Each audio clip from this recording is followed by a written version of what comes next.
கருணாகரசூரீந்திர குருவர்யபதாம்புஜாம் நவநீதநட்டோத்தம் சாம் குருபங்கி ஸ்ரீயன்னுமஹ. திவ்ய தேச வைபவம் திரு அன்பில். கடந்த 4 வாரங்களாக ஸ்ரீ ஆசுகவி சார்வபௌம ஸ்ரீநிதி சுவாமி இயற்றிய திவ்ய தேச வைபவ ஸ்துதியின் அடிப்படையில் திருவரங்கம், திருஉறையூர், திருக்கரம்பனூர் மற்றும் திருவெள்ளரை என்கிற க்ஷேத்திரங்களின் வைபவங்களை பார்த்தோம். இன்றைய தினம் திரு அன்பில் என்கிற திவ்ய தேசத்தின் மகிமையை பார்க்கலாம். திரு அன்பில் என்கிற திருநாமமே வசந்தது. அன்பின் இல் இருப்பிடம் என்று இதற்கு பொருள். எம்பெருமான் ஸ்ரீமன் நாராயணனின் அபரிமிதமான அன்பு வெளிப்பட்ட க்ஷேத்திரம் இது. அதனால இந்த திருநாமம். சம்ஸ்கிருதத்தில் இதுக்கு பிரேமபுரம் என்று பெயர். ஆசுகவி சுவாமி இந்த திவ்ய தேசத்துக்கு 2 ஸ்லோகங்கள் மங்களாசாசனம் செய்திருக்கிறார். அதில் முதல் ஸ்லோகம் ஸ்ரீமத் பிரேமபுரே புஜங்க சயன ஸ்ரீ சுந்தராங்கோ விபுஹு ஸ்ரீமத் சுந்தரராஜ இத்யபீத ஸ்ரீ சுந்தரி வல்லபா மண்டூகேன மகாகவேர ஜனுஷா தீர்த்தேன சம்சேவிதா ஸ்ரீமத் தாரக கேஹ மண்டனமணி பிராச்சீ முகோ ராஜதே. ஸ்ரீமத் பிரேமபுரே, பிரேமபுரி என்கிற அற்புத க்ஷேத்திரத்திலே புஜங்கசயன ஸ்ரீ சுந்தராங்கோ விபு என்கிறார் சுவாமி. புஜங்க சயனத்திலே ஆதிசேஷன் மீது அழகாக பள்ளி கொண்டிருக்கிறான் எம்பெருமான் வடிவழகிய நம்பி என்கிற திருநாமத்துடன். சுந்தராங்கோ விபுகு என்று சொல்லுகிறார். சுந்தராங்கன் என்றால் வடிவழகிய நம்பி என்று அர்த்தம். மூலவருக்கு இந்த திருநாமம். உற்சவருக்கு என்ன திருநாமம்? அடுத்த வரியிலே சொல்லுகிறார். ஸ்ரீமத் சுந்தரராஜ இத்யபிஹித ஸ்ரீ சுந்தரி வல்லபா. சுந்தரராஜன் என்பது உற்சவருக்கு திருநாமம். அவர் நின்ற திருக்கோலத்திலே இருப்பார். இவர் சுந்தரி வல்லபன் என்கிறார். சுந்தரவல்லி நாச்சியாரின் மணாளன் அப்படின்னு ஒரு அர்த்தம். அழகியவல்லியின் மணாளன் அப்படிங்கிறது இன்னொரு அர்த்தம். அழகியவல்லி என்றும் இந்த க்ஷேத்திரத்தின் தாயாருக்கு திருநாமம் உண்டு.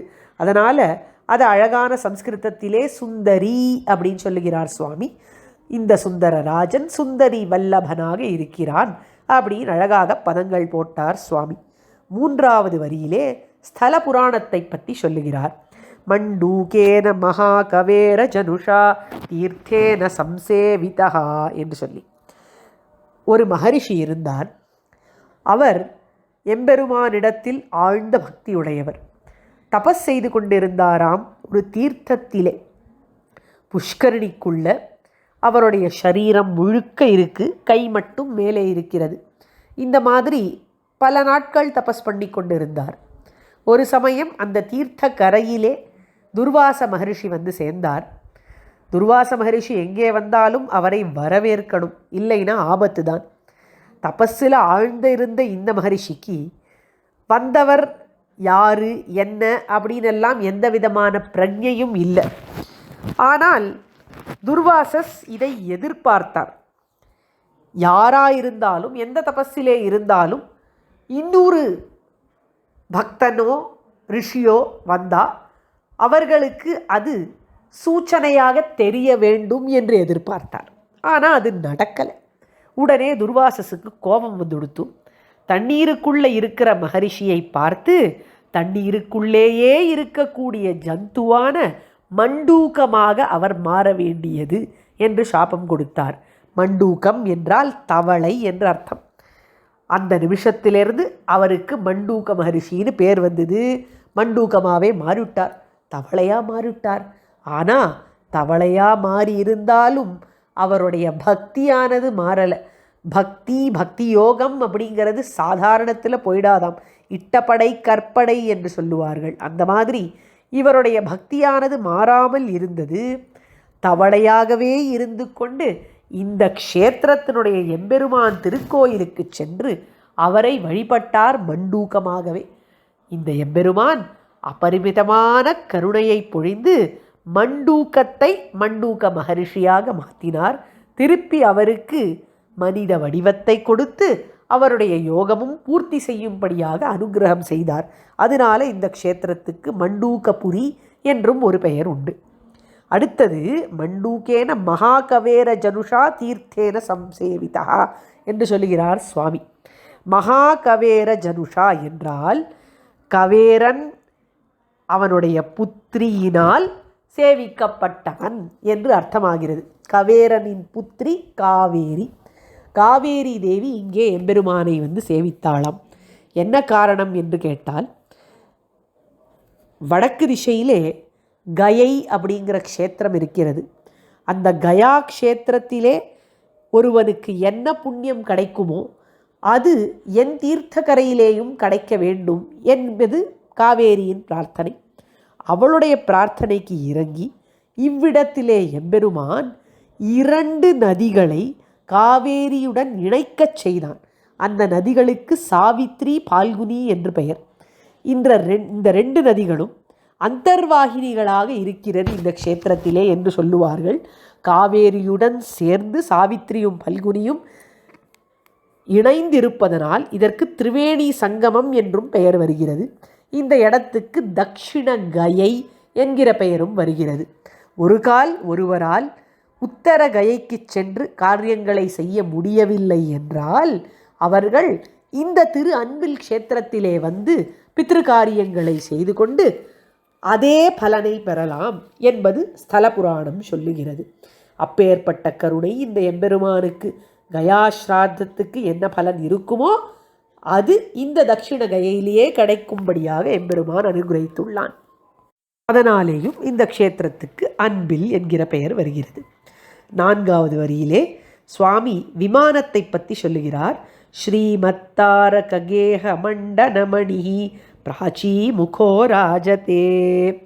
தாரக விமானம் என்கிற அற்புத விமானத்திலே பிராச்சீ முகனாக கிழக்கை நோக்கினவனாக பள்ளி கொண்டிருக்கிறான் எம்பெருமான் என்று சொல்லி முதல் ஸ்லோகத்தை முடித்தார். அடுத்த ஸ்லோகம் வால்மீகினா வாரிஜ சம்பவேன பிரத்யக்ஷ திருஷ்ட பிரதித பிரபாவः ஸ்ரீபக்திசாரேண முனீஸ்வரேண கீதஸ்வகாதா மதுராட்சரேண. இந்த க்ஷேத்திரம் வால்மீகி மகரிஷியின் அவதார க்ஷேத்திரமாகும். ரொம்பவும் வசந்த க்ஷேத்திரம். வால்மீகியாக ஆன வரலாறு ரொம்பவும் பிரசித்தம், எல்லோருக்கும் தெரியும்.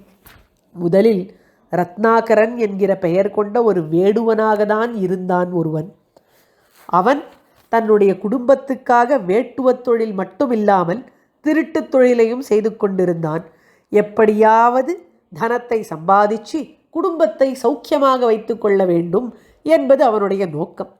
அப்படி இருக்கும் பொழுது ஒரு சமயம் தேவரிஷியான நாரதர் காட்டுக்குள்ளே வர அவரிடத்தில் இவன் களவு கொள்ளும் முயற்சியிலே இறங்கும் பொழுது இவன் செய்வது பாபம் என்று அவர் சுட்டி காட்டினார். அந்த பாபத்தை செய்வதனால் அவனுக்கு எந்த கவலையும் இல்லைன்னு சொல்லிவிட்டான். அந்த பாபத்திலே பங்கேற்பதற்கு அவனுடைய குடும்பத்தினர் இருக்கிறார்கள் என்று பெருமையாக சொன்னான்.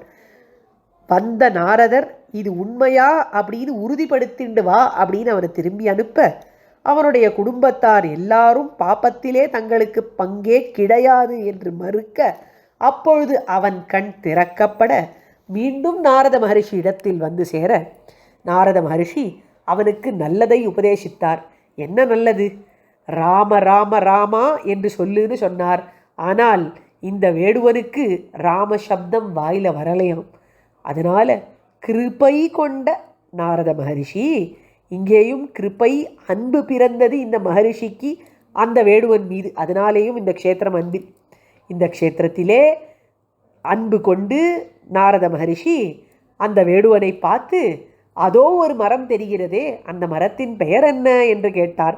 அது ஒரு மராமரம். அதை பார்த்து இவன் அதையே சொன்னான், மராமரன் என்று சொன்னான்.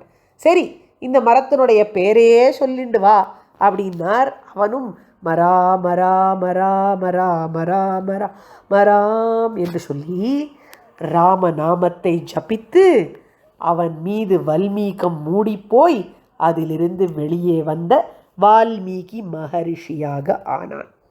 இப்படி இந்த வால்மீகி மகரிஷிக்கு எம்பெருமானும் காட்சி தந்தார்.